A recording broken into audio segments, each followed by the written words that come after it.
வடக்கு மாகாணத்தை பிரதிநிதிப்படுத்த மீனவ அமைப்புகள் சந்திப்பை தொடர்ந்து நாங்கள் அந்த இலங்கை இந்திய மீனவருடைய பிரச்சினை தொடர்பாக எங்களுடைய தமிழ் பரப்பிலே வடக்கு மாகாணத்தை பிரதிநிதிப்படுத்துகின்ற தமிழ் பாராளுமன்ற உறுப்பினர்களை 4 மாவட்ட மீனவ சமூகம் சார்பாக நாங்கள் வேண்டுவது இது தமிழ்நாட்டுக்கும் அல்லது இந்திய இலங்கை மீனவர்களுக்கு இடையிலான பிரச்சினையிலே குறிப்பாக இந்தியாவினுடைய எதிர்க்கட்சி தலைவர் ராகுல் காந்தியாக இருக்கலாம் அல்லது தமிழ்நாட்டு முதலமைச்சராக இருக்கலாம் மத்திய அரசுக்கு கடிதத்தை எழுதுகிறார்கள் இந்த பிரச்சனையை தீர்க்க சொல்லி.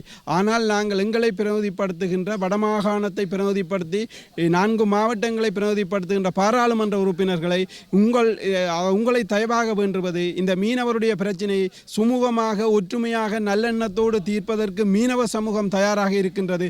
எனவே நீங்கள் தமிழ்நாட்டு முதலமைச்சருக்கு எழுத்து மூலமாக வடமாகாணத்தை பிரதிநிதிப்படுத்துகின்ற பாராளுமன்ற உறுப்பினர் ஸ்ரீதரனாக இருந்தாலும் சரி, மரியாதைக்குரிய கஜேந்திரகுமார் பொன்னம்பலமாக இருந்தாலும் சரி, ரவிகரனாக இருந்தாலும் சரி, செல்வம் அடைக்கலனாக இருந்தாலும் சரி, தமிழ்நாட்டு முதலமைச்சருக்கு உங்களுடைய கடித தலைப்பிலே எங்களுடைய மீனவர் படுற பாதிப்போடு சுமூகமான தீர்வு ஒன்றை ஏற்படுத்துவதற்கு நீங்கள் முயற்சி செய்ய வேண்டும் என்று வடமாகாணத்தை பிரதிநிதிப்படுத்துகின்ற 4 மாவட்டத்தைச் சேர்ந்த 50,000 குடும்பங்கள் 2 லட்சம் மக்கள் சார்பாக இந்த தமிழ் தேசிய பரப்பிலே செயல்படுகின்ற கட்சிகளையும் பாராளுமன்ற உறுப்பினர்களையும் தயவாக வேண்டி நிற்கின்றோம். என்றால் அரசாங்கம் எடுத்திருக்கின்ற முயற்சியோடு எங்களுடைய தமிழ் தலைமைகளும் முயற்சி எடுக்க வேண்டும் என்ற கோரிக்கையை விடுகின்றோம். நன்றி, வணக்கம்.